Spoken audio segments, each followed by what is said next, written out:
ఇది ఈ విధంగా సొరకాయ హల్వా తయారైపోయింది. చూసారా? ఇందులో మనకు కావాల్సిన జీడిపప్పు, బాదం పప్పు, కిస్మిస్ అన్నీ కూడా నేతిలో వేయించుకుని ఇదిగో చూడండి. నెయ్యి చూసారా? ఆ విధంగా వస్తుందన్నమాట. ఇక్కడ ఇప్పుడు చక్కగా కలుపుకొని ఇందులోనూ చాలామంది పాలు కూడా పోస్తారు.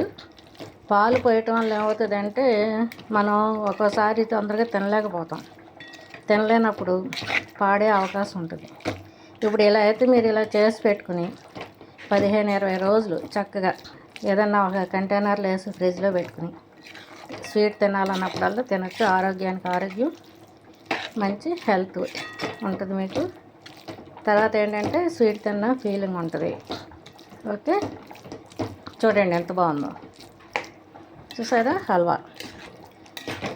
నేనేంటంటే సొరకాయలు లేతగా ఉంటే ఒక 2-3 తెచ్చేసుకుంటాను అన్నమాట. తెచ్చి పెట్టేసుకుని ఇలా చేసేసి పెడతాను. పెట్టి నాకే స్వీట్ ఎప్పుడైనా తినాలన్నప్పుడు బయటివి అస్సలు తిన్నాను ఏవి కూడా. ఇలా చేసి పెట్టుకుంటాను అన్నమాట. ఏదైనా సరే నేను ఇంట్లోనే చేసి పెడతాను. అది నేను మా అబ్బాయి తింటాం. మా మనవడు వస్తే మా మనవడు మా అమ్మాయి కూడా తింటారు. ఓకే, ఇలా చేయండి అమ్మ. కొంచెం ఓపిక చేసుకోండి. చేసుకుంటే ఇంటిల పాదికి మీరు ఆరోగ్యాన్ని అందించిన వాళ్ళు అవుతారు. టైంని ఫోన్లకి వాటికి మనం ఇది చేయకుండా ఇలా చేసుకుంటే మన ఆరోగ్యానికి, మన కుటుంబానికి మనం ఎంతో మేలు చేసిన వాళ్ళు అవుతాం. Okay, thank you.